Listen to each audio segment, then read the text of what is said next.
Bueno, vamos a empezar. Buenas tardes. Ay, perdón por estar ahí, platicarlo con Edwin. Vamos a presentar al ciclo de conferencias. Bueno, inicia hoy el ciclo de conferencias que va a hacer favor de eh, presentar el maestro Rubén Ruiz Guerra. Les voy a hablar un poquitito de su currículum, perdón. Él es egresado, que es también de las cosas que hay que festejar aquí, que es egresado de la primera generación, ¿verdad?, de la licenciatura en Historia, que en su momento era la ENEP Acatlán, y es maestro de Historia de América del Instituto Mora y doctorante de Estudios Latinoamericanos por la UNAM. Entre sus líneas de especialización se encuentra el tema de la diversidad religiosa en América Latina y las relaciones entre los países latinoamericanos durante el siglo XIX y el liberalismo y moral pública en el mismo siglo XIX. Entre sus obras se encuentra Más allá de la diplomacia, que es una visión general sobre las relaciones de México con Bolivia, Ecuador y Perú entre los siglos XVIII y finales del siglo XX. Y su libro más reciente, publicado el año pasado, en el 2003, se titula Imágenes de una pandemia, América Latina, eh, junio 2022, perdón, 2020, perdón, conversaciones radiofónicas en el que reflexiona sobre la pandemia en la región.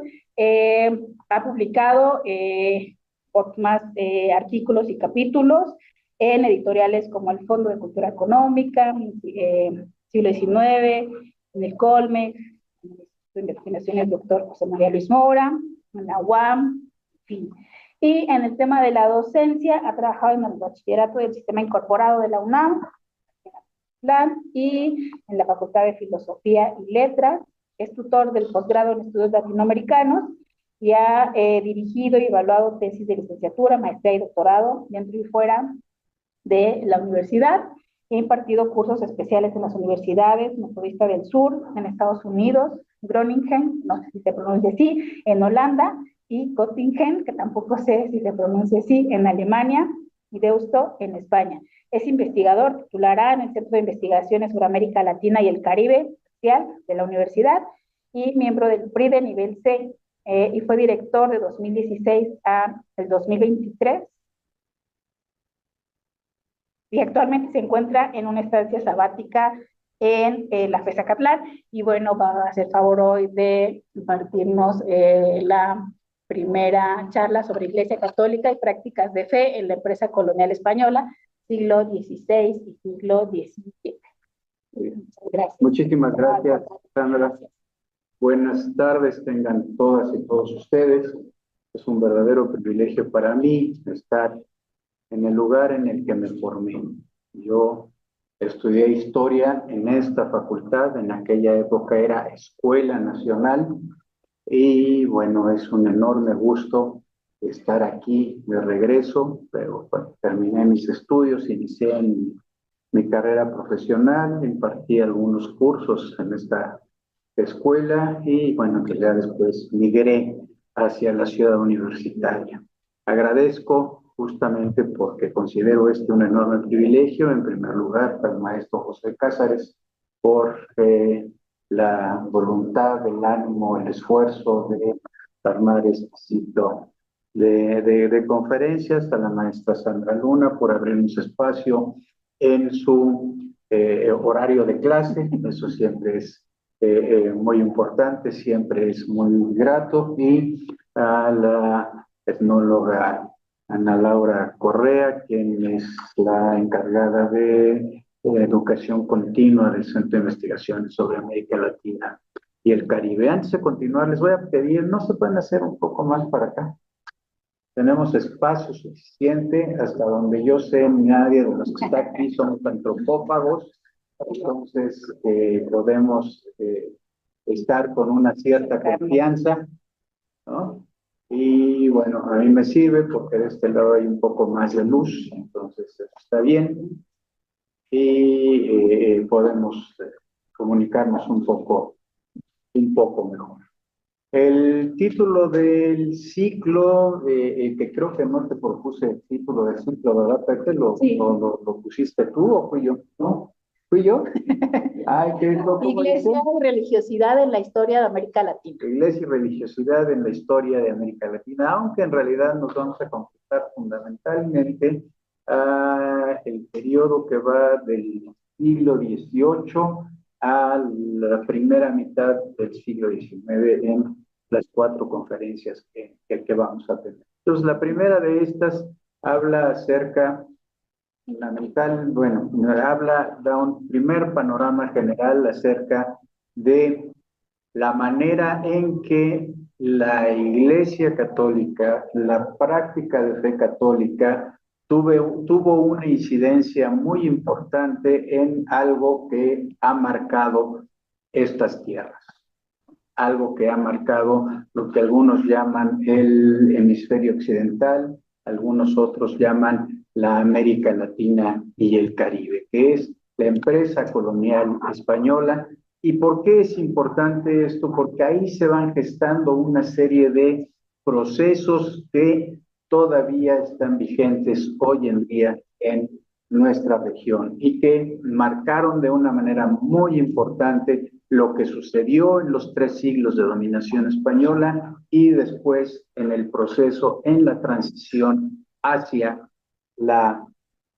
las independencias. Como sé que es un tema más o menos conocido, como sé que es un tema que se ha abordado en distintos momentos de su formación, de su proceso profesional, les voy a pedir que si sienten que estoy haciendo una participación demasiado elemental, levanten la mano y me digan, espérate, eso ya lo sabemos. Vamos un poco más allá de lo que estamos viendo. Bien, en primer lugar, antes de iniciar ya propiamente dicho con la presentación, quisiera yo, a ver dónde está aquí está hoy, ¿cómo le hacemos para avanzarlo? A ver, espera, ya está.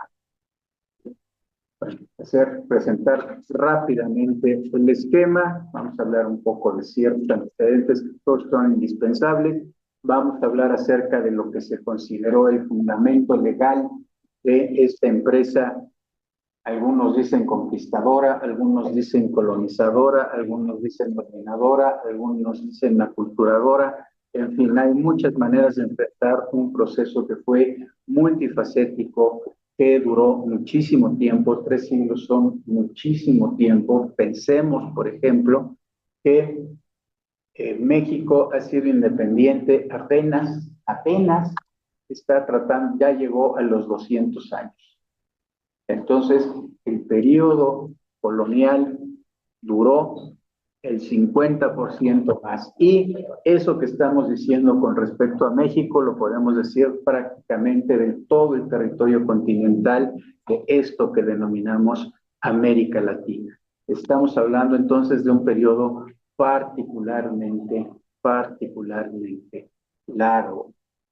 Si le creemos a algunos estudiosos de las generaciones, sabremos que estas se miden más o menos por 15 años, entonces estamos hablando de 20 generaciones de seres humanos han pasado. Entonces, ese es algo que es muy importante. ¿Cuál fue el fundamento legal que quienes desarrollaron esta tarea se dieron para, en primer lugar, sentirse legitimados y, en segundo lugar, tener un asidero que les permitiera justificarse a sí mismos y justificarse frente al resto del mundo? Además de esto, tendríamos que ver rápidamente una serie de elementos, una serie de discusiones que hicieron no solo legalizar, sino legitimar. Y aquí tenemos que tener bien claro que ambos procesos, aunque pueden estar identificados, no son necesariamente lo mismo. Podemos pensar que hay leyes que pues no son legítimas. Nuestro expresidente insistía mucho en este tema, ¿no? Él allá por el 2006 decía: yo soy el presidente legítimo, aunque no sea el presidente legal. ¿No? Bueno, pues ya después creo que eso ya se le olvidó un poco, pero en fin, es una diferenciación que es importante y que es muy necesaria. ¿Por qué? Porque lo legal no necesariamente pasa al interior de nuestro ser, no pasa ni a nuestra mente, ni a nuestro ánimo, ni a nuestro espíritu, ni a nuestra manera de entender las cosas. La legitimación sí pasa por eso, pasa por un proceso de interiorización que hacemos los seres humanos. Es muy importante eso, entonces vamos a hablar sobre ese tema. Después vamos a hablar de un tema central, el proceso evangelizador, que parte de una pregunta fundamental. Estos seres cafecitos que encontraron los viajeros, aventureros y después conquistadores, ¿eran seres humanos o no son seres humanos? Y bueno, si nos hacemos esa pregunta, para el siglo XVI podemos seguirnos haciendo ahora. ¿Seguimos considerándolos como seres humanos o no seguimos considerándolos seres humanos? Esa es una pregunta que es importante. Y tenemos que hacer un alto porque todo este proceso lo que nos va a mostrar es que hay una profunda relación, me atrevería a decir íntima relación, entre el aparato de administración, vamos a denominarlo civil, de el Estado Nacional Español que está surgiendo en ese momento. Tenemos que recordar que todavía en el siglo XV no existe España como tal, no existen reinos españoles como tal. Son una serie de reinos que se han ido conformando a lo largo de varios siglos de ese proceso que los españoles conocen como Reconquista y que es prácticamente hasta finales del siglo XV cuando un matrimonio de unos primos permite ir generando una cierta unidad y ellos van a tener muy claro que tienen que construir un proceso de unidad, un proceso de unidad que tampoco ha sido tan eficiente, ¿verdad? Sabemos que ahora, todavía a principios del siglo XXI, ya no estamos tan a principios, pero todavía en el siglo XXI, ¿sí? Hay regiones españolas, bueno, no solo que reclaman, sino que ya tienen autonomía para muchos de sus procesos. Y hay unos que todavía quieren algo más que la autonomía, quieren la independencia. Pero esa es otra historia que no me toca a mí platicar. Bueno, entonces en ese proceso, por una parte se está construyendo lo que algunos denominan un Estado nacional, a lo mejor apenas todavía son un reino nacional, o un conglomerado de reinos que tratan de tener un sentido nacional. Y por otra parte, hay una entidad que dice que empezó hace 2000 años, que tiene una sede en el centro geográfico del mundo mediterráneo, en Roma, y que dice que administra la fe, que administra la práctica de fe, que administra las creencias, que administra no solo la vida terrena, sino la vida futura. Recordemos que en el símbolo del Papa está esta cosa que se pone encima, que creo que se llama casulla, ¿no? ¿No cómo se llama? La cosa está. Es el nombre que representa la iglesia, de hecho. Bueno, representa la iglesia. Bueno, ya me entendieron, ¿verdad? Ya me entendieron. Y junto a ese símbolo hay un par de llaves. ¿Esa es la mitra? Ajá. Sí. Y la del Papa no sabemos cómo se llama. Bueno, pero si tenemos esa imagen, tenemos la imagen de un sombrero alargado, agudo, ¿sí? Con muchos adornitos, y tiene un par de llaves cruzadas. Ese par de llaves cruzadas significan que ese personaje, ese ser que nació de un hombre y de una mujer, tiene la atribución de abrir o cerrar las puertas de los cielos, de acuerdo a las creencias de esa iglesia. No estoy mintiendo, ¿verdad?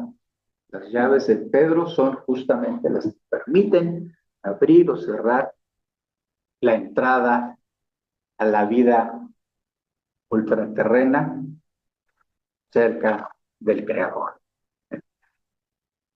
Esa institución también se está conformando, es una institución que a lo largo de 2000 años se ha conformado, reconformado, reconstituido, ha tomado prestados elementos que vienen desde la tradición clásica. No podemos entender la estructura de la Iglesia Católica si no vemos la estructura del Imperio Romano y lo que significaba el César en el Imperio Romano. El César era justamente el sumo pontífice. ¿Le suena conocido el término? Sí, al Papa se le llama el sumo pontífice, ¿verdad? Bueno, se ha venido constituyendo y reconformando. Y hay un proceso de reconformación muy importante en el siglo XV y en el siglo XVI tiene una sacudida impresionante. Surge al interior de ella misma un gran movimiento que la sacude y que va a generar una práctica de fe vinculada, relacionada, a lo mejor hermanada, si somos generosos, pero alternativa, que es todos los sectores protestantes. ¿Okay?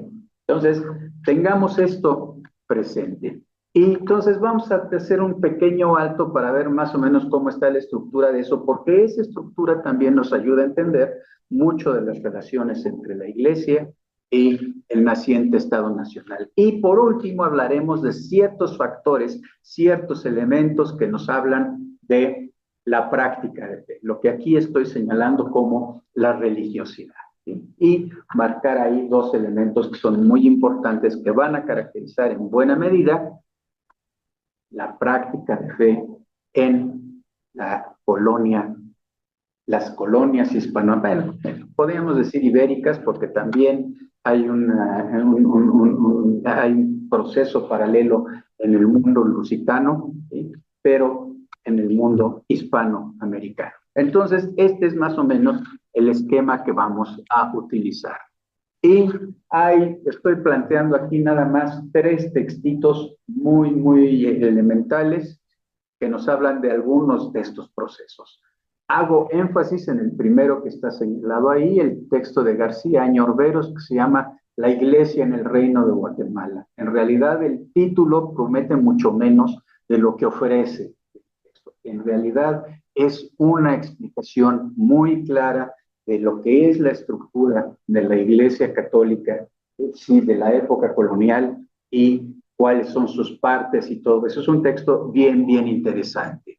El texto de Alberto de la Era, él es un especialista justamente en la relación entre la corona y la Iglesia Católica y habla de la teoría del vicariato regio en las Islas, que es un elemento central para entender la relación entre estas dos instituciones que son parte de un mismo aparato. Y el texto de Dufour, las relaciones de la Iglesia y el Estado, nos está hablando de cómo se van cambiando estas relaciones ya en el siglo XVIII. Bien, varios antecedentes rapidísimos y pudimos haber puesto 10 más y todavía nos hubieran falta. Quiero señalar nada más. En primer lugar, hay que recordar que lo que algunos llaman el descubrimiento de América, lo que algunos otros describieron como el encuentro de dos mundos, lo que algunos otros dicen la conquista, lo que algunos otros dicen el genocidio de los pueblos originarios, ese momento surge a partir de una circunstancia muy especial en el siglo XV en la historia europea.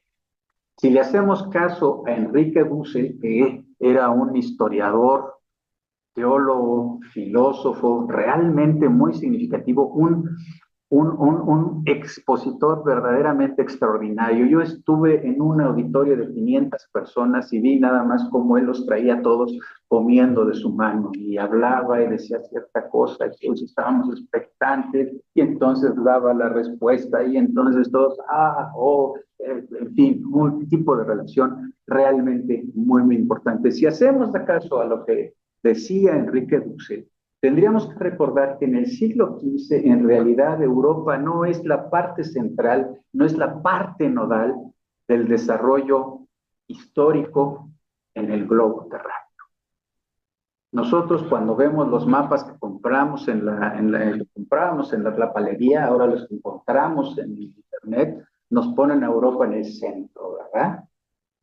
Una pequeña península ubicada en el centro, de un lado está el hemisferio occidental, esto que conocemos como el continente americano, y de otro lado tenemos una parte que está integrada, pero que no es lo mismo, es el enorme espacio asiático y hacia el sur el enorme espacio africano. Pero tenemos en el centro Europa. Y nos dice Enrique Dussel, no nos hagamos bolas, no, realmente estamos siendo colonizados mentalmente. En el siglo XV, Europa era un pequeño apéndice de las zonas, de las áreas de enorme crecimiento, de enorme desarrollo económico y cultural. Lo que sí lograron hacer los europeos fue justamente a partir del siglo XV tener un desarrollo propio que les permitió irse apropiando de los recursos del resto de las tierras, del resto del orbis terrarum, ¿sí? Eso es cierto, pero ese proceso empieza justo en el siglo XV. Y el detonador de ese proceso de expansión, ya me pueden decir, no, bueno, pero ahí estaban los romanos, ya estuvo Alejandro Magno. Sí, pero eran empresas que estaban muy centradas en alrededor del Mediterráneo. Bueno, Alejandro sí se fue hacia el oriente, pero no duró. Alejandro murió a los 30 y pocos años y su gran imperio se desgajó y se convirtió en pedacitos, ¿no? Pedacitos que algunos duraron mucho, preguntémosle a Cleopatra, pero bueno, esa es otra historia, ¿no? Europa, en el siglo XV, empieza un proceso de expansión. Expreso de expansión marcado, detonado por la búsqueda de unos productos especiales. Las especies. Sí, la canela, la pimienta, la cúrcuma, todas esas cosas que utilizamos para darle sabor a la comida. Sí, ya sé, nuestro aditamento especial a la comida es la sal, algo muy preciado. Pero, además de la sal, en la Edad Media y a partir del incremento de las relaciones entre el mundo occidental y el mundo oriental, el comercio de especias se convierte en un elemento muy importante. Hay muchas explicaciones a esto, que si servía para que no se echara a perder, sobre todo la carne. Esa es una explicación. Hay quienes dicen que esa no es cierto, que si servía para tapar los olores de la putrefacción de los alimentos que se iban echando a perder. Esa es otra explicación. Y hay quienes dicen, no nos hagamos bolas, dan unos sabores especiales y esos sabores especiales de repente nos gustan mucho. Hay a quienes conozco a gente que adora el ajo y que no puede comer si no tiene ajo. Los mexicanos comemos picante, ¿no? Así cantidades industriales.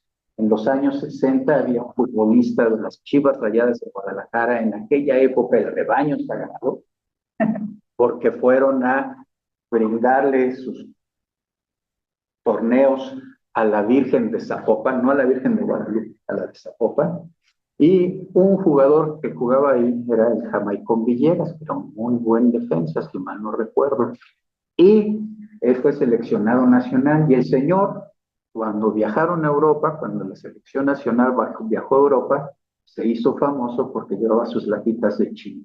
No podía vivir sin sus latitas de chile.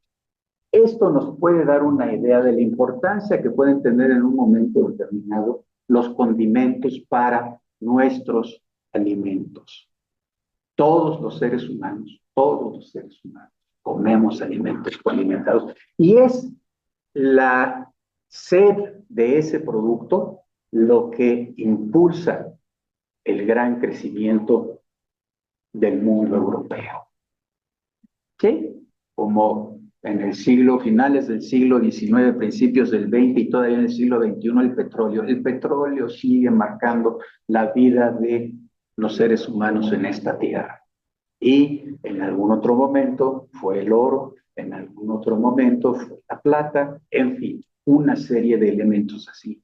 Son las especias que se producían en el extremo oriente. Había unas islas que se les llamaban las islas de las especias. Y bueno, este comercio se generó un comercio de larguísima distancia que unía las islas que estaban en el extremo oriente, o sea, todavía más allá de China, y que las llevaban hasta Europa y que estaban controlados por distintos tipos, por distintos grupos sociales, distintos grupos étnicos, distintos grupos políticos que iban desde los chinos hasta los árabes, los otomanos y unos europeos, los europeos italianos. Han escuchado ustedes hablar de dos ciudades italianas muy importantes, que son Venecia y Génova. Esas controladas. Y apenas en el siglo XV, los catalanes empiezan a tratar de construir también su ruta, pero es una ruta que pasa por el Medio Oriente. ¿Qué cosa, no? El Medio Oriente como ese espacio que sirve de cruce de caminos de las culturas humanas. La ruta de la seda, ¿no? La ruta de la seda los unía con la ruta de la seda, ¿no? La ruta de la seda venía desde China y pasaba por Medio Oriente y del Medio Oriente se trepaban en barcos y esto llegaba a las ciudades. En el siglo XV hay dos países, hay dos naciones, vamos a llamarlas así, que empiezan a buscar alternativas. En primer lugar, Portugal. Portugal, que nunca, bueno, sí, en algún momento, creo que fue en el siglo XVII, fue parte de las Españas, pero se constituyó como una nación marítima. Tuvieron un gobernante al que se le apoda el navegante, Enrique, ¿sí? Y esa nación marítima que está en el extremo occidental de la pequeña península europea, empieza un proceso de avance marítimo hacia el occidente y luego hacia el sur, que le permitirá en un momento determinado costear el África, darle la vuelta al África y llegar hasta la India, estableciendo factorías. ¿Bien? Es un proceso largo, pero bueno, por ahí va. Me estoy resumiendo rápidamente.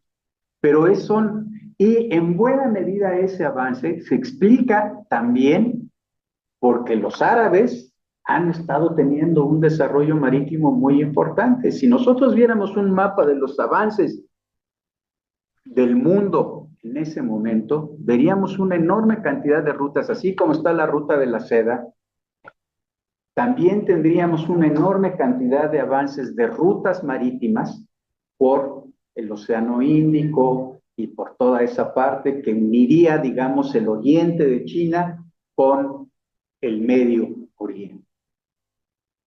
Entonces, lo que estaríamos viendo es que en el siglo XV hay ese crecimiento importante. Los europeos están metidos en esa tarea. Motivados por la búsqueda de las especies, entran en ese proceso que ha tenido su aspecto tecnológico, ha tenido su aspecto de salud, ha tenido su aspecto de construcción de barcos y ha tenido también su aspecto de transformación de la cosmovisión de estos seres. ¿Por qué? Porque ya se sabía que el mundo era redondo. Eso se sabía desde los griegos, ya es más, Eratóstenes había medido la circunferencia de la Tierra con un pequeñísimo margen de error, pero ya lo tenía él claro, pero todavía se pensaba que las tierras estaban divididas en tres grandes secciones: Europa, Asia y el África. Y eso desde la perspectiva de la Iglesia Católica y de la Iglesia Cristiana, era un reflejo de la divinidad.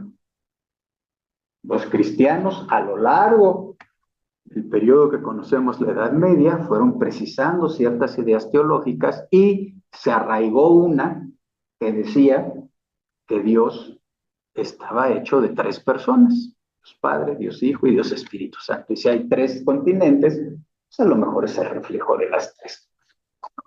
Pero además, pues estaban buscando lo que en la Biblia se dice que era el paraíso terrenal. Bueno, pues ¿dónde está? Bueno, a lo mejor es el río Nilo el que atraviesa el paraíso terrenal, pero no lo encontramos, entonces tenemos que estar buscando. Hay ahí un elemento que es verdaderamente, ¿sí? Y junto a esto, otros procesos históricos particulares hay. Eso que los españoles denominan la Reconquista, un proceso de que los cristianos blancos avanzan sobre la península para recuperarla de la ocupación de los musulmanes, de los árabes, que lograron construir un reino muy próspero y muy interesante, sobre todo al sur de España, pero que marcaron una guerra de varios. ¿Sí? Y, ¿qué creen? En el siglo XV ese proceso termina. Justamente 1492. ¿Les suena la fecha? Más o menos, ¿no? Hay ahí todos estos elementos están interactuando en este proceso de expansión de los que habitaban esa pequeña península. ¿Vamos bien hasta aquí? ¿Dudas, preguntas, comentarios? Muy bien. Hay, para el caso de los reinos ibéricos, hay tres documentos muy importantes que van a marcar el sentirse dueños de lo que están encontrando. En primer lugar, un tratado entre la casa reinante en Portugal y la casa reinante en Castilla y Aragón. ¿Por qué? En ese avance un poco hacia el occidente y mucho hacia el sur, hay una serie de islas que son muy importantes. Las Azores y las Canarias y alguna otra por ahí. Y entonces, después de una guerra dinástica que hay entre esas dos entidades peninsulares, llegan a un tratado, llegan a un acuerdo, que es el Tratado de Alcazovas. ¿Y qué es lo que dice ese tratado? Ah, bueno, pues los portugueses se van a quedar con una parte, o sea, las Azores, y los españoles se van a quedar con las Canarias. Entonces, bueno, ahí está, ya hay, pero esto marca una racionalidad muy clara. Se están sintiendo con el derecho de apropiarse las tierras que están ocupadas por seres humanos, pero que ellos consideran parte de su espacio vital. Y se acuerdan entre ellos, ah, bueno, pues a ti le toca esto, así como en el siglo XIX los otros poderes europeos lo hicieron un par de veces cuando menos, se sentaron frente a un pastel y cortaron el pastel en cachos y le dijeron, a ti te toca esta parte, y a ti te toca esta otra, y a ti te toca esta otra. Exactamente igual. Exactamente igual. Bien, Tratado de Alcazovas, casi 1480, 1479. Pero pues se les atraviesa por ahí un aventurero que nos dicen genovés, que nos dicen que es judío, bien, no sabemos exactamente, no sabemos demasiado de ese personaje que se hacía llamar Cristóbal Colón y que anda recorriendo todas las posibles potencias que puedan financiar una empresa marítima, las anda yendo ahí y les dice, yo tengo el camino a las islas de las Especias. Esas islas del Extremo Oriente. La tierra es circular, entonces si vamos hacia el occidente, podemos llegar ahí. Eso no había duda, eso ya lo sabían. Pequeño problema, los cálculos de Eratóstenes decían, pues a lo mejor sí es cierto, pero está re lejos. Y decía Colón, no, mis cálculos dicen que está más cerquita. Y más o menos a la altura de donde está el hemisferio occidental, lo que ahora conocemos como América, estaba, según el mapa de Colón, una isla que se denominaba Japón. Exactamente. Más o menos ahí. Se decía, ahí llegamos, ¿no? Y bueno, por supuesto, todos los mandaban por un tubo, excepto Isabel, que estaba deseosa de fortalecer Castilla, que Castilla no era pobre, Castilla producía lana, producía una enorme cantidad de lana, y recordemos que en aquella época, cuando todavía no se usaba el algodón en el mundo occidental como un elemento para vestir, la lana era la indispensable. Entonces, tenía dinero. Pero bueno, entonces ahí va Cristóforo. Y en 1492 se topa con unas islas habitadas por unos seres cafecitos. Parecían seres humanos, cafecitos, ¿no?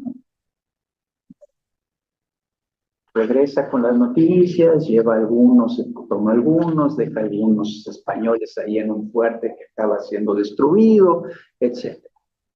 1492. Curiosamente, pocos meses antes de eso que sucedió en octubre,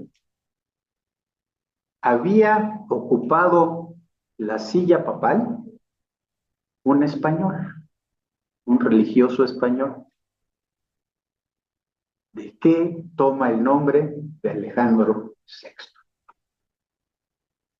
Pero resulta ser que llegó ahí, pues porque era sobrino de un papa anterior, que era Calixto, no me acuerdo qué número, pero que además había sido obispo en la península, cercano al rey de Aragón, Fernando, había tenido negocios con él, había conseguido una serie de privilegios eclesiásticos ahí.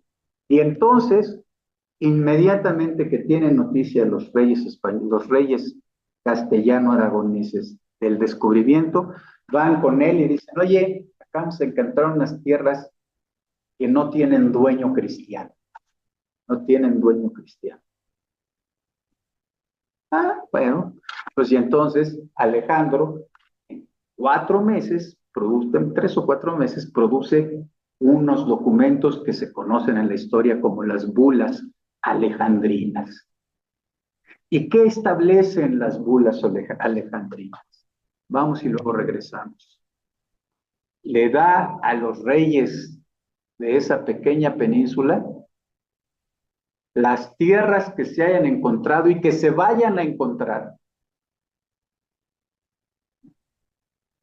para que estos señores cristianos se enseñoreen de ellas.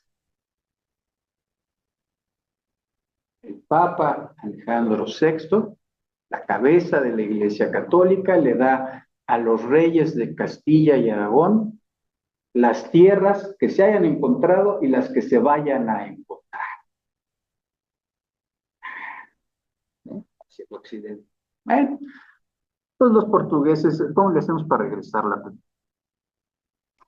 Bueno, pues no está haciendo caso. Pero no importa, ¿no? No. Los reyes portugueses no quedan muy contentos, ¿no? Y entonces entran en tratos reyes de España, y entonces en el Tratado de Tordesillas lo único que logran hacer es mover un poco hacia el occidente la línea divisoria. Pero Papa les da a los reyes españoles el monopolio del comercio y la tarea de enviar misioneros para cristianizar a los seres que encuentren ahí. Ojo, esto es una donación muy importante. ¿Cuál es el sobrenombre que tenían Fernando e Isabel? Los reyes católicos. Entonces, si la cabeza de la Iglesia Católica les hace una donación, pues se sintieron culecos, ¿verdad? Se sintieron así como los abuelitos cuando conocen a su primer nieto. Y bueno, pues vamos a iniciar la tarea. Iniciaron la tarea con tal celo que para la primera década del siglo XVI, esos seres cafecitos, de 2 pies, de 2 piernas, de 2 brazos, una cabeza, ¿eh? Están siendo aniquilados por la explotación del trabajo. Y en 1511, los frailes dominicos que andan por ahí levantan la voz y dicen, oigan, se me está pasando la mano, ¿qué no son hombres estos? Cuestionan, ponen el dedo en la llaga. Se está exterminando a la población indígena de las islas del Caribe.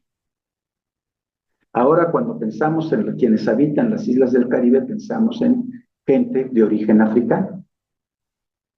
Más cafecitos todavía. Pero en aquella época eran cafecitos más. ¿Sí? Ya casi los están exterminando y los dominicos empiezan a cuestionar. Pero a donde voy con toda esta historia es, bueno, y eso va a generar un proceso del cual los españoles se sienten muy orgullosos. Nosotros fuimos la única potencia colonizadora que nos pusimos a preguntarnos cómo debíamos tratar a los seres que encontramos y nosotros nos preguntamos, nos pusimos ciertos límites para tratar con ellos. Dije 1511, el sermón de Montesinos, ¿verdad?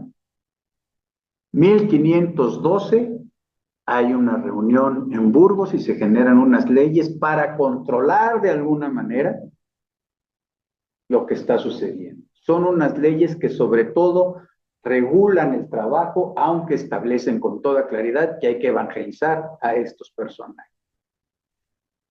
Como uno de los cuestionamientos era qué derecho tenemos para someterlos, bueno, pues ya sabemos que el Papa nos dio ese derecho.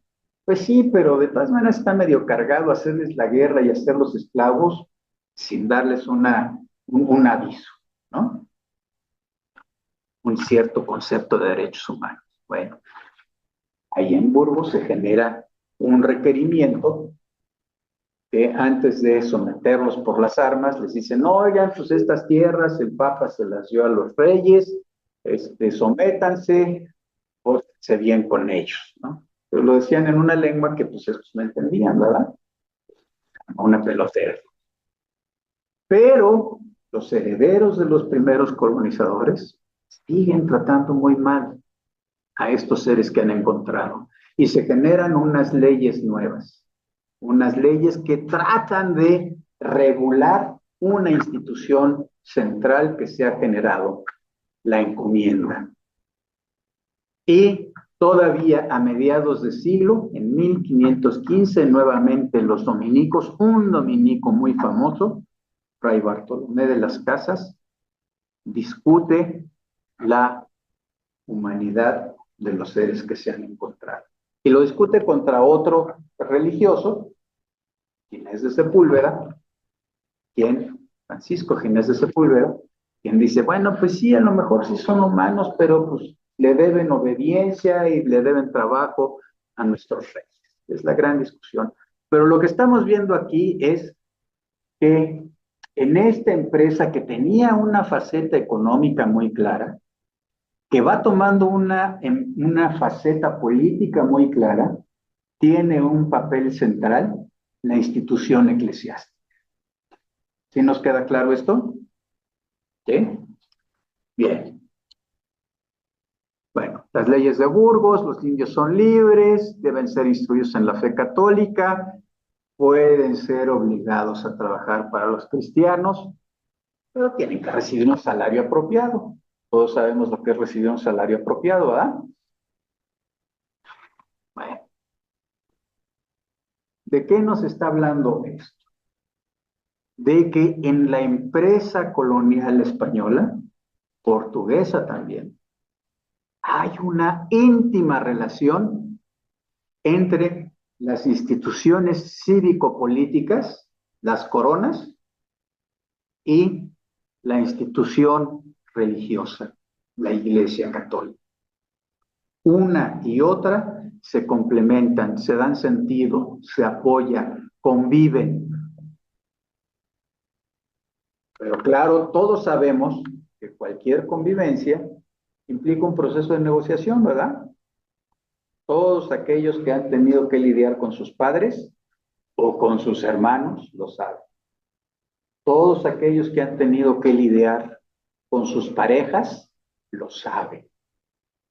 Bueno, sí, tú pones, yo pongo, yo hago, tú haces, bueno, ¿cómo le hacemos para tal? Y se llegan a acuerdos, ¿no? Y si no se llegan, cuando se rompen los acuerdos o cuando no se llegan los acuerdos, pues los asuntos truenan como ejotito, ¿no? Cuando nos peleamos con nuestros hermanos y nuestros padres no intervienen de una manera sabia, pues acabamos peleados con los hermanos. Y yo conozco muchas historias terribles de que cuando desaparecen los padres, los hermanos se maltratan, ¿no? Y más si hay dinero de cambio, más si hay dinero. Hay siempre una negociación. Entonces, tengámoslo claro, esta empresa colonial es una empresa que tiene dos elementos que negocian entre sí, que se necesitan entre sí, que colaboran entre sí, pero que son distintos. Pero esos elementos en su interrelación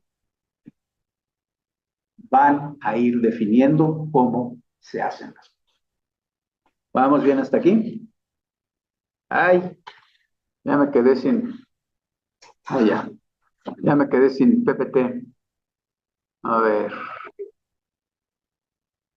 ¿Ahora qué pasó? Ahí estamos.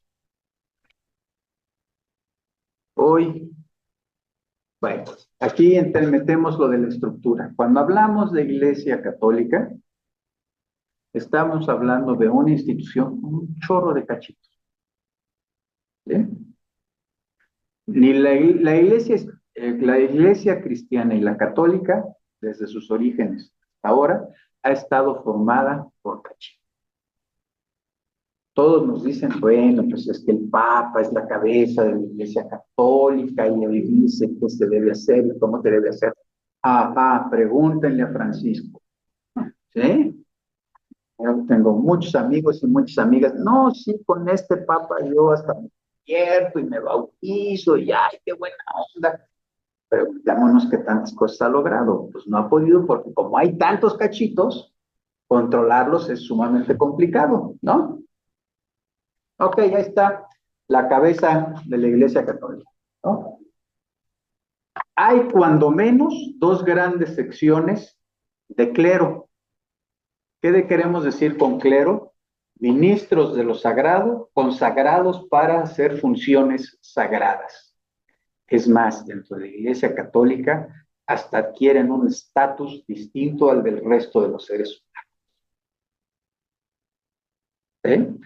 Ya son otra onda, ya son algo superior a ustedes o a mí.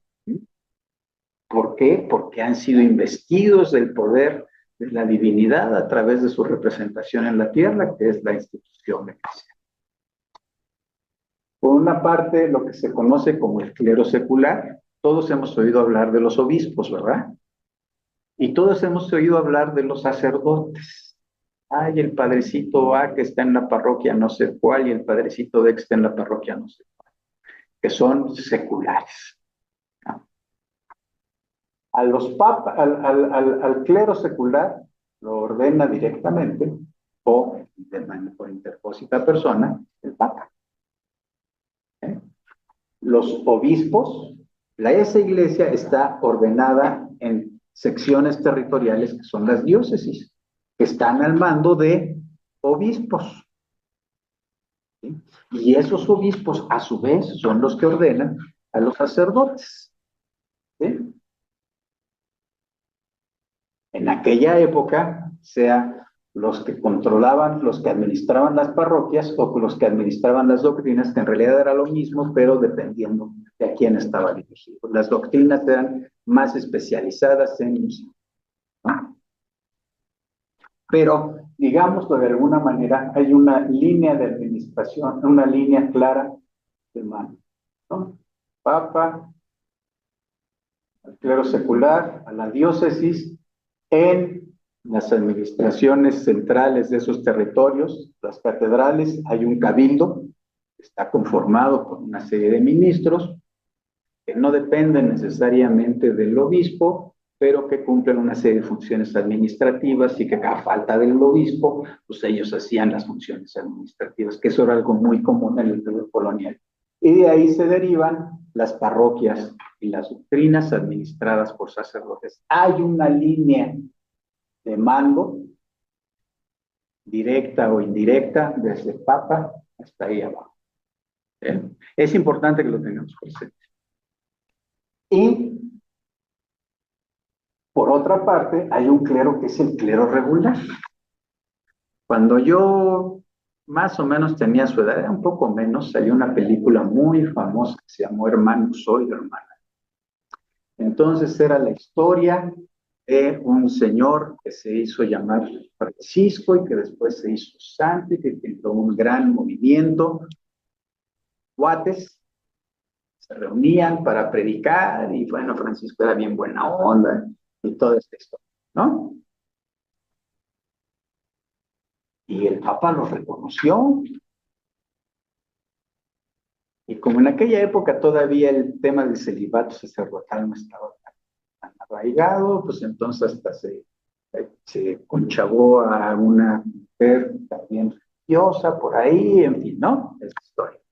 Ok, pero estos señores que se organizaban así, se organizaban bajo una regla, bajo una serie de normas que establecían cómo se debían portar. Para empezar, se ponían una serie de votos: pobreza, castidad, obediencia, en fin.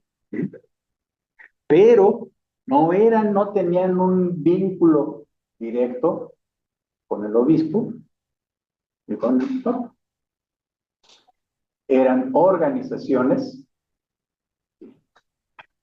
autónomas. Visto generosamente desde la actualidad, eran organizaciones más horizontales. El clero secular era como vertical, había una estructura vertical, aquí lo veo. Y así como Francisco hizo eso, Santo Domingo hizo la suya, ¿no? Bueno, y San Ignacio de Loyola hizo la suya. Y así se fueron generando una serie de organismos que estaban regulados por una regla, pero cuyas cabezas no estaban designadas directamente por el Papa ni por los obispos, sino por la comunidad. Ya cuando los metían al orden, ponían paz y bueno, pues estaban peleados los criollos contra los españoles, bueno, pues una vez le toca a los criollos, otra vez le toca a los españoles, ¿no? Y así más o menos iban. El punto aquí es que estos tenían un compromiso religioso muy claro, pero también eran mucho más libres, eran mucho más. Y de hecho ellos son los que inician el proceso evangelizador en las nuevas tierras, en el nuevo mundo. Ellos son los que empiezan a hacer este proceso evangelizador y son los que conocen a los indígenas, son los que los estudian, son los que empiezan a tomar una serie de medidas para establecer un culto cristiano en un mundo en donde pues, la gente ni era cristiana, ni le interesaba ser cristiana, ni le interesaba cambiar mucho su forma de creer. Por ejemplo, los franciscanos, que fueron de los primeros que llegaron, y que además causaron una gran y grata impresión, porque vestían muy pobres, andaban muy pobres, ¿no? De hecho, a uno de ellos muy famoso lo apodaron los indígenas Moto de Nieve, que quiere decir que era alguien muy pobre. ¿Ah? Pues estos dieron buena onda, empezaron a adoctrinar a los indígenas y cubrieron varias tareas. ¿Cómo hacerle para que gente que cree algo deje de creer en eso y cree en algo distinto? Pequeño detalle, ¿verdad?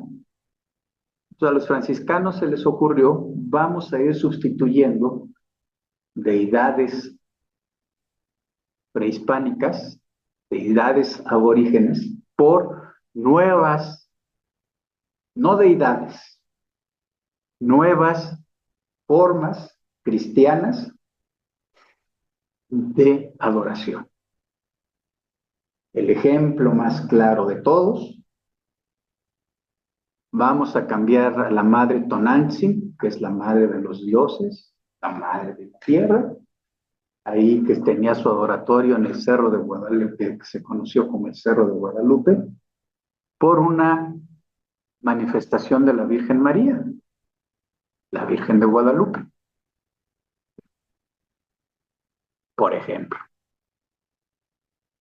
Pero así como eso lo hicieron en varios lugares. Aquí en Los Remedios se apareció la Virgen María en una modalidad de la Virgen de los Remedios. Y así hubo otros lugares, y en donde no había vírgenes, pues ponían algunos santos. En la Nueva España dicen que ahí en la primera mitad del siglo XVI hubo algo así como 30 y tantas sustituciones. Los indígenas mostraban su devoción a las nuevas divinidades o a las anteriores que se vestían como nuevas. No lo sabemos. No lo sabemos. Pero hay esa identificación. Pero bueno, ya me estoy desviando. Bueno, entonces, esos dos sectores del clero son distintos, no se hablan entre sí, no tienen relación de dependencia entre sí, pero además hay otras organizaciones que se van a ir dando con el paso del tiempo, que son las cofradías, que se hacen en las parroquias, y que a lo mejor el sacerdote de la parroquia tiene una cierta injerencia, pero las cofradías en realidad son organizaciones de laicos y que tienen muchos usos muy útiles. Por ejemplo, servían de cajas de ahorros en un momento donde no había seguridad social. Por ejemplo. Entonces, pues ahí están las cofradías. Y después, y esto ya no lo metí en mi cuadrito, hubo unos señores laicos que quién sabe cómo se hayan portado en su vida, porque tenían mucho miedo de irse a los apretados infiernos, ¿no? Y quemarse. Aún si fueran a dar al purgatorio, la única diferencia entre el purgatorio y los infiernos era que en el purgatorio se acababa en algún momento. En el infierno el tormento se quedaba. Si ustedes van a Actopan, todavía hay un gran mural en la capilla de indios, la capilla abierta, que muestra los aterradores tormentos de aquellos que van a dar al infierno. Y son verdaderamente aterradores, ¿no? Y están ahí los chamucos, tienen la línea agarrado de las 4 extremidades y le echan plomo derretido en la boca, y hay otro en donde están los cachiches y las piernas y los brazos están colgados, goteando sangre, en fin, ¿no? Y pues por ahí, por supuesto, una gran serpiente, que no saben si es serpiente o es dragón o qué es, por ahí rodeando todo. Vayan a Actopan, la verdad vale la pena, hay buena barbacoa en Actopan, ¿no? Luego se pueden ir a los balnearios que hay por ahí cerca, y hay un convento que vale la pena visitar, que es un convento que no está muy tocado, está muy cerca de Ixmiquilpan, también pueden visitar Ixmiquilpan, donde también hay murales, pero no son tan impresionantes como estas. Ya si les da flojera ir a Actopan, vayan a la iglesia de San Fernando, entren, y ahí hay varios murales. Ahí no está el infierno, ahí está el purgatorio. Entonces tenemos aquí a los pobrecitos cristianos que no lograron la salvación, ahí en medio de las llamas, viendo hacia arriba. Eso muestra el bienestar. de que eso se va. Entonces, como había algunos que decían, no, yo quiero que oren por mí, ¿no? Entonces, cortaban una lana y se contrataba a un padrecito para que hiciera oraciones cada cierto tiempo. Esas eran las capellanías, que también se convirtieron en espacios de una enorme cantidad de recursos. Ya me estoy desviando y, en fin, a ver cuándo acaba. Pero bueno, en fin, una institución con una enorme cantidad de trozos que dialoga con otra institución que es la corona, que también se va a conformar de una enorme cantidad de trozos. No voy a meter ahí, pero tendríamos que recordar que la estructura del Imperio Español es una estructura de cuerpos. No hay, como nosotros conocemos, instituciones en donde cada institución tiene una cierta función, pero todas están entrelazadas entre sí, y ahí los militares tienen un cacho de organización, los comerciantes tienen otro, y así cada uno. Bueno, el punto es que la corona controla, medio controla cada uno de esos cuerpos, se dan su propia organización, se dan sus propias normas, tienen sus propios tribunales, etcétera. En fin. Estas dos entidades corpusculares son las que van a marcar la vida pública de la colonia española y lusitana. Ahora,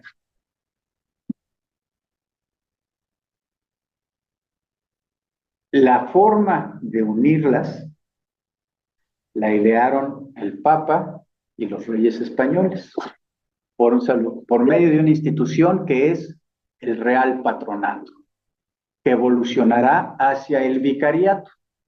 ¿Cuál es la diferencia? El patrono es alguien que a lo mejor suelta billetes, es alguien que tiene el derecho a presentar candidatos para las canonjías,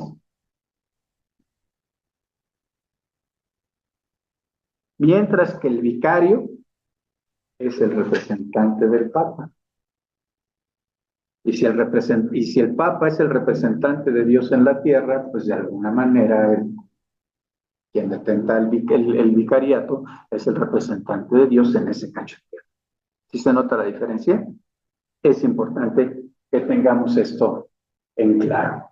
Ahora, lo que les da el Papa es, no, tú tienes el derecho a presentar candidatos a el episcopado. Ahora, va. Pero poco a poco, en un mundo no muy bien interconectado, en donde las comunicaciones tardaban literalmente años y años, lo que fue haciendo la corona fue irse apropiando de atribuciones. Y como el Papa no tenía un ejército poderoso, creo que dicen que Stalin en algún momento preguntó cuántas divisiones tiene el Papa. Pues bueno, más o menos. En fin, pues los reyes hicieron lo que quisieron y en algún momento lograron la concesión formal ya en el siglo XVIII.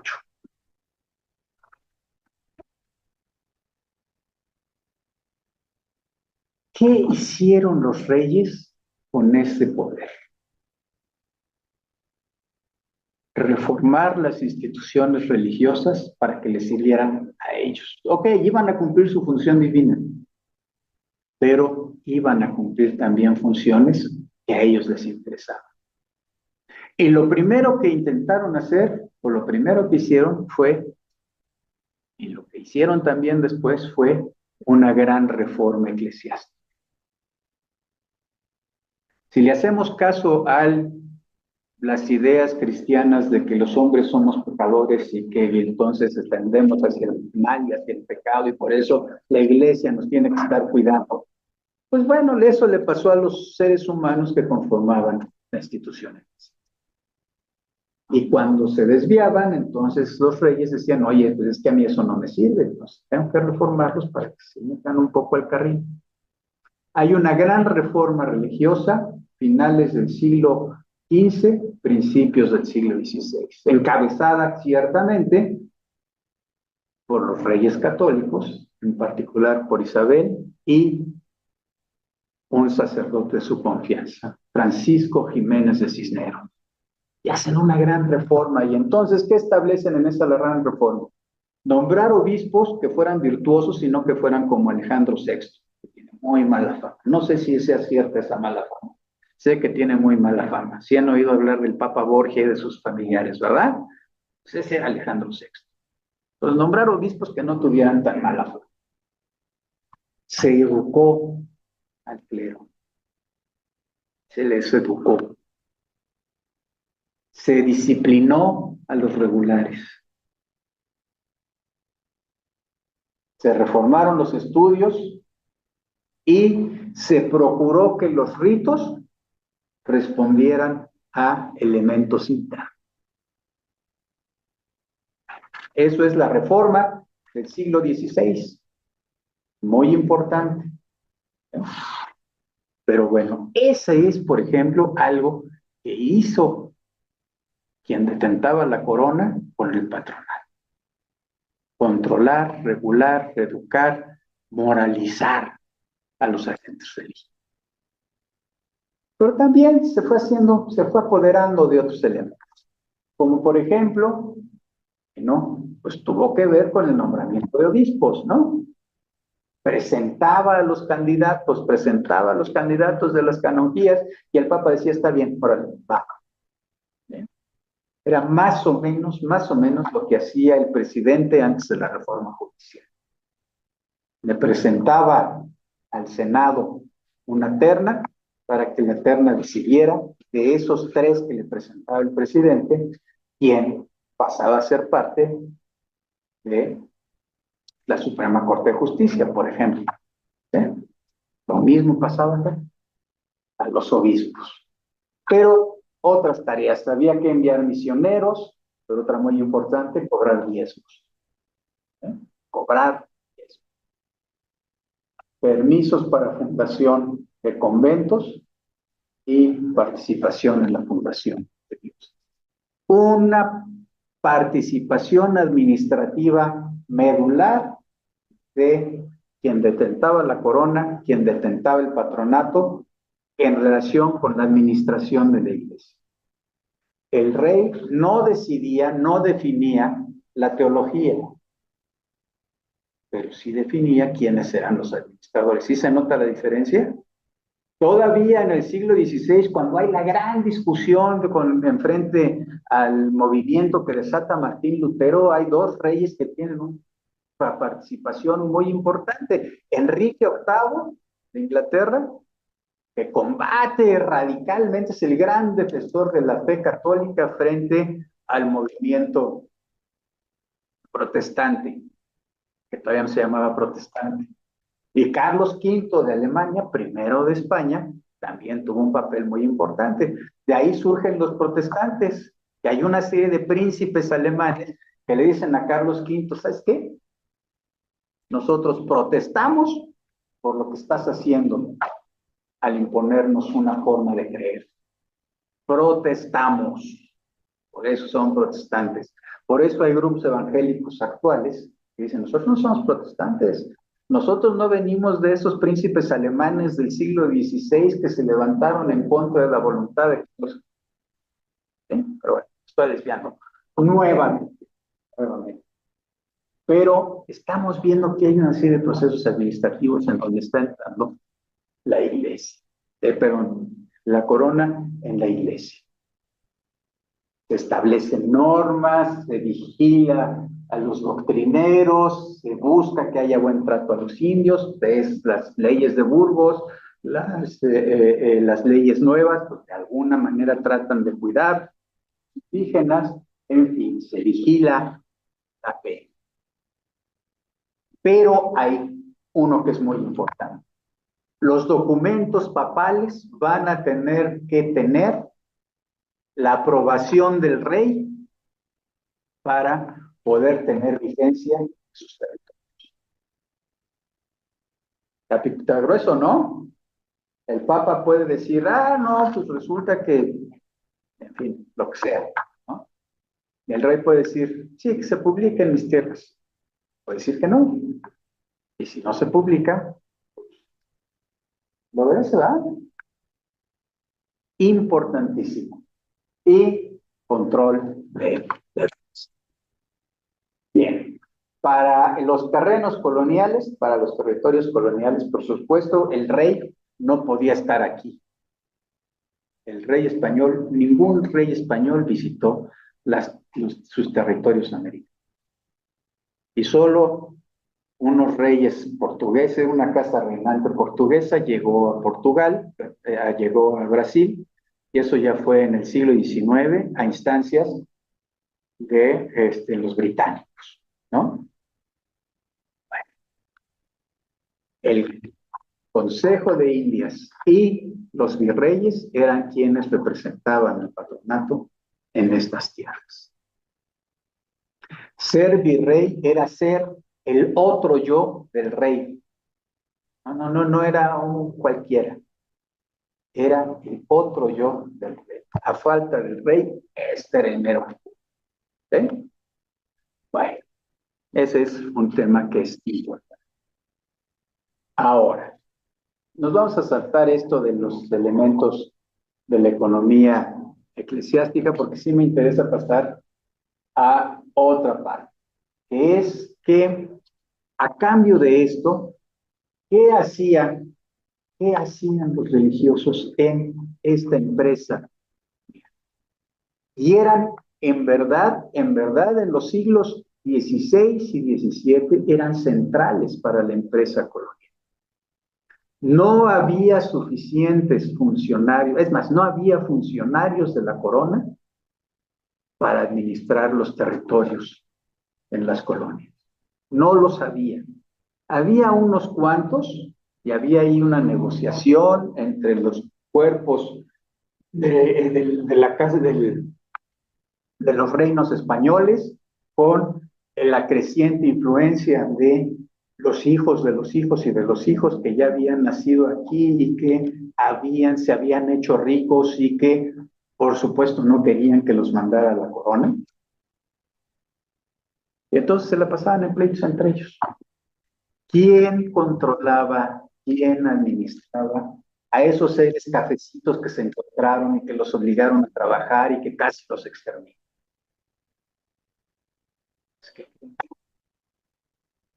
Los ministros de culto.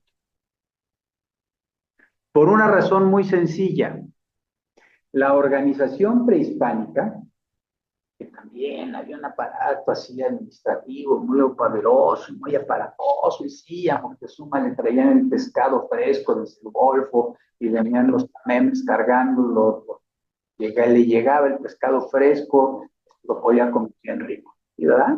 Qué poderoso era el señor Moctezuma.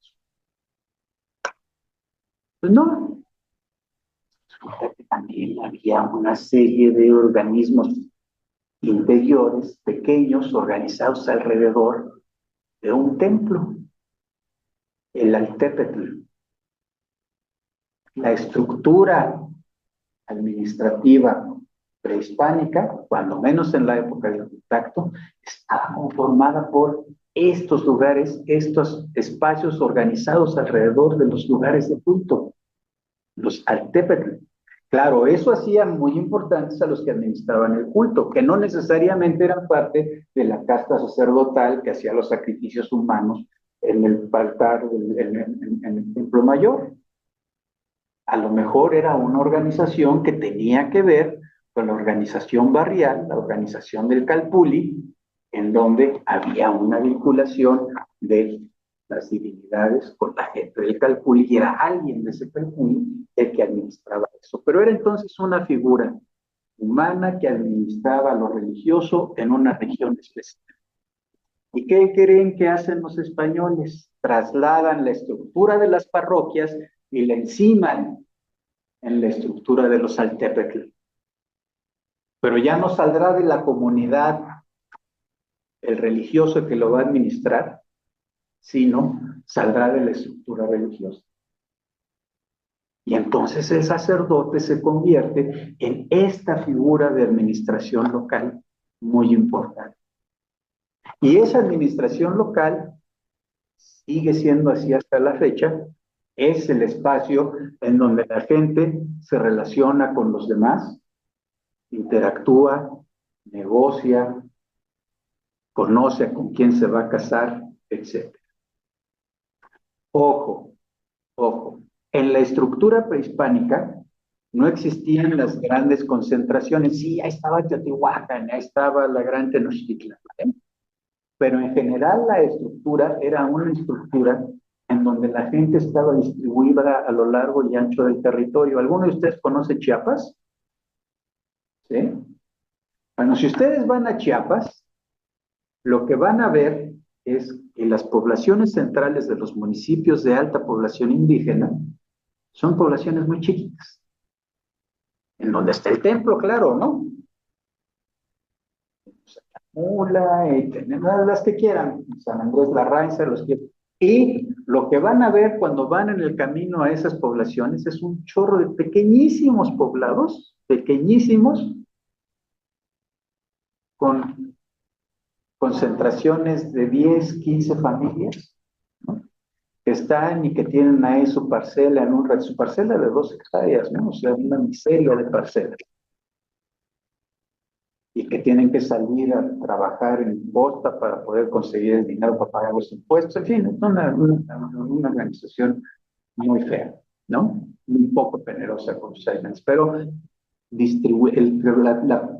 la gente distribuida en el territorio. Para un buen colonizador, para un buen conquistador, eso es lo que menos le interesa, porque no los va a controlar.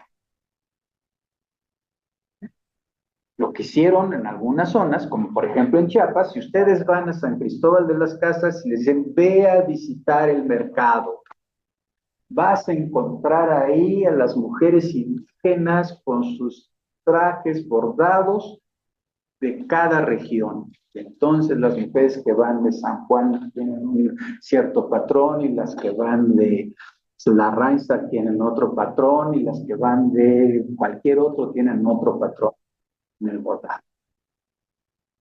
Eso se lo inventaron los religiosos. Bueno, tenían un patrón disperso, vistan igual, infórmense, ¿no? Cuando yo iba a la secundaria, pues teníamos que ir muy uniformaditos, usábamos un uniforme así de, parecía militar, ¿no? Color caqui, de corbata, y todo. Tienen que traer el uniforme bien puesto, claro, porque querían saber en dónde andábamos y cómo nos estábamos, ¿verdad? Y si íbamos con el bolero que vendía las fotos pornográficas y si íbamos a la tienda en donde nos vendían las cervezas, ¿no? Ah, bueno, pues fueron los de la 46, sí, pues fueron los de la 46, porque llevábamos un uniforme que nos identificaba. Eso fue lo que hicieron estos padres. Pero para que pudiera funcionar mejor, ¿qué fue lo que hicieron? Pues vamos a concentrarlos. Vamos a reunirlos, ¿no? Entonces los sacamos de sus distintos lugares y los ponemos alrededor de un lugar al que le ponemos un santo que los identifica, les ponemos un templo, que ponemos sus ajuares y les ponemos ahí sus elementos de culto, etc. Y todavía más, ella es tan generoso, los dota de tierras. A estos, a los que concentraron en un pueblo, nos dotan de tierras. ¿Qué era el elemento central que guardaba Emiliano Zapata cuando lo hicieron ahí el mandamás en Anemecuilco? La latita en donde estaban las copias de los documentos de propiedad de las tierras. Y eso era lo que utilizaban para defenderse de los canallas que estaban extendiendo sus haciendas y ellos iban a pelear en los juicios y decían, aquí están las tierras, Felipe II nos la dio, literal. Ese proceso de concentración de la población. ¿Y quiénes desarrollaron ese proceso de concentración de la población? Los sacerdotes. Los sacerdotes fueron los que tuvieron ese papel y se convirtieron así en seres con un papel relevante en la estructura de esa sociedad. Pero así como hacían eso, pues cuidaban que se portaran bien, ¿no? Y había que extirparles las costumbres, ¿no? Y había que enseñarles costumbres nuevas. Y para enseñarles costumbres nuevas había que conocerlos y entenderlos. ¿Quiénes son los grandes conocedores del siglo XVI de los pueblos originarios? Los religiosos, ¿no? Los religiosos son los que los entrevistan, son los que registran lo que les dicen los entrevistados, son los que traducen lo que quieren enseñar a aquello que están aprendiendo de estas gentes. Son el agente fundamental en el proceso de incorporación de los pueblos originarios a la estructura colonial española. Vamos bien hasta aquí, ya se me acabó el tiempo pues, para andar tirando. ¿Eh? Y bueno, en ese proceso de aculturación, santos vírgenes, culto a los difuntos, y de repente, pues los indígenas que no son tontos, hicieron lo que aconsejó López Obrador en un momento. Tomen lo que les dan y úsenlo como ustedes consideren. No dijo eso cuando decían que no, es que el PRI los está comprando y les está dando cosas, ¿no? Tómenlo y después voten por mí. ¿No dijo eso López Obrador en algún momento? Sí, ¿verdad? Exacto. Pues más o menos lo mismo. Entonces, ¿qué hicieron algunos de estos grupos originarios, algunos de estos indígenas? Se apropiaron de las nuevas formas de religiosidad para encubrir las propias. Ese que puse ahí de San Juan Bailón, culto a un ser de la muerte. Y órale, se apropiaron de eso. Lo cual genera una práctica de fe un poco extrema. Bueno, tengo 5 minutos. Ya me eché todo el rato aquí tirando rollo, diciendo esto se traduce en distintas formas de practicar la fe. Pero hay dos características fundamentales de esas formas. Están marcadas por formalismos, procesiones, fiestas, marcadas por formalismos.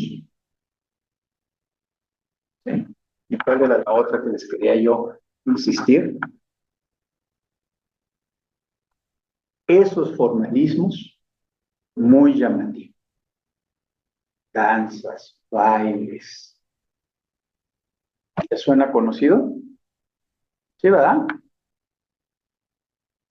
Y al final de cuentas esa era la forma que tenían estos pueblos originarios para adorar a sus divinidades.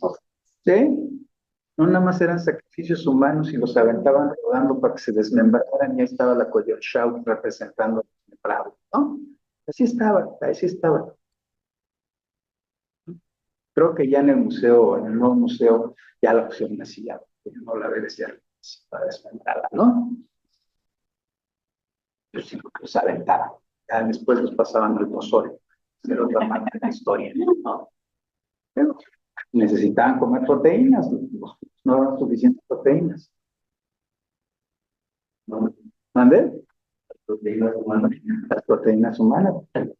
Pues sí, digo, o sea, nos han dicho que la trilogía básica de la alimentación prehispánica eran el chile, la calabaza y el maíz, ¿verdad? Hasta la proteína.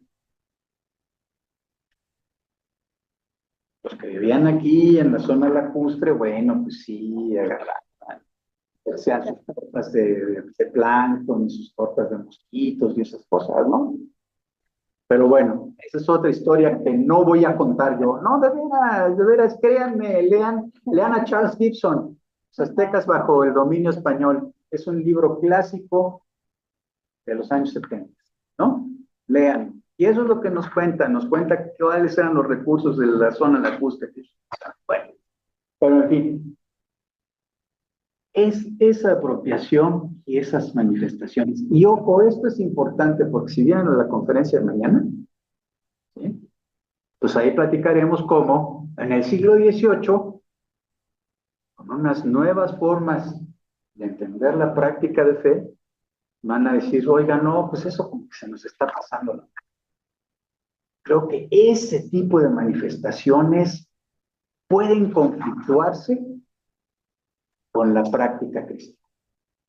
Pueden conflictuarse. Y a lo mejor nos conviene mejor no tener. Y ahí tenemos, y ya con esto cierro, el testamento de José Joaquín Fernández de Lizardi, por mal nombre el pensador mexicano. Yo no creo en los brujolacos, ni en los aparecidos, ni en todos esos seres sobrenaturales que dicen que forman parte. Porque él empieza diciendo, yo soy católico y bien católico, ¿no? Pero esas cosas yo no. Porque yo he estado formado dentro de ese modelo reformador del siglo XVIII. Y perdón, me eché la hora y media porque empezamos tarde. Y no sé si tengan que irse ya o quieran dar algunas preguntas.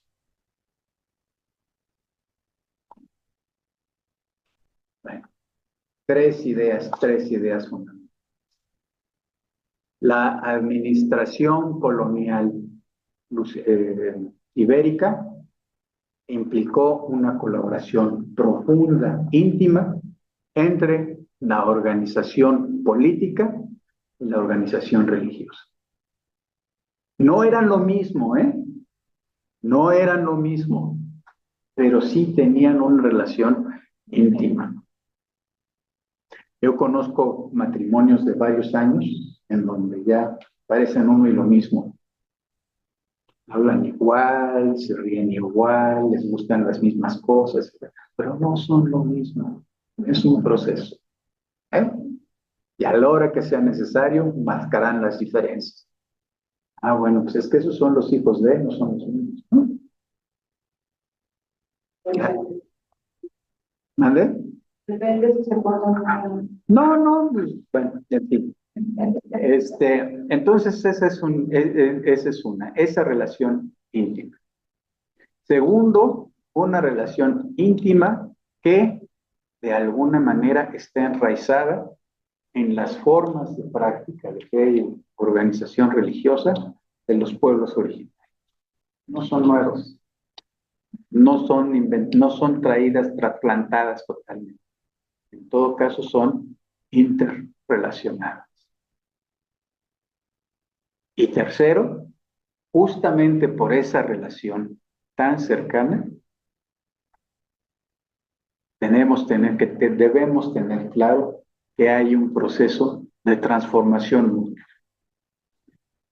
Unos y otros se van influenciando y más cuando es un proceso de tesis. A lo mejor en un proceso de 3 años, pues no nos cambiamos demasiado. En uno de 3 siglos, créanme que las cosas se van reconformando. Pero no sé si se tengan que ir o cómo está. Sí, no, más bien. ¿Tienen clase ya? Bueno, pues les agradezco y perdón que hayamos empezado tarde, ¿no? Estábamos un poco tratando de entender cómo funcionaba esto. ¿Mañana va a ser aquí?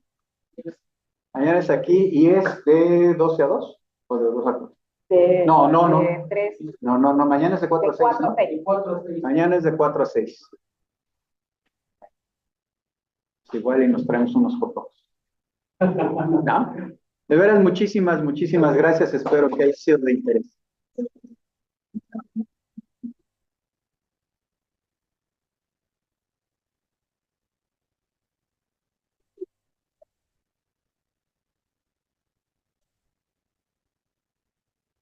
Ay, bueno, perdón.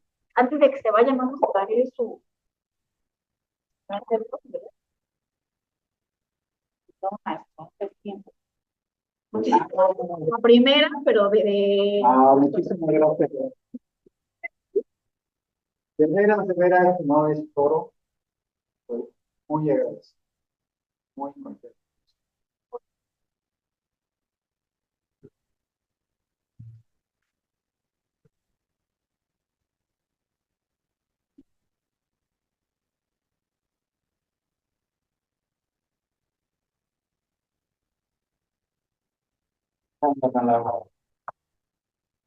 ¿Lo viste? ¿Viste? ¿Qué te dijeron? Ah, ¿no protestaron? Ah, qué bueno. ¿Cómo estás? Oye, no pudimos transmitir, pero se está grabando. Entonces, te voy a mandar el... Porque lo podemos subir. Ajá. Ay, no, lo subimos a los. Sí, lo hablé con esa. Muy bien. ¿Qué onda? ¿Cómo te vas a regresar? Traigo el auto. ¿Traes el auto? Sí. ¿Me vienes? Que como no sabía bien a qué hora iba a salir de allá. Lo siento, papá.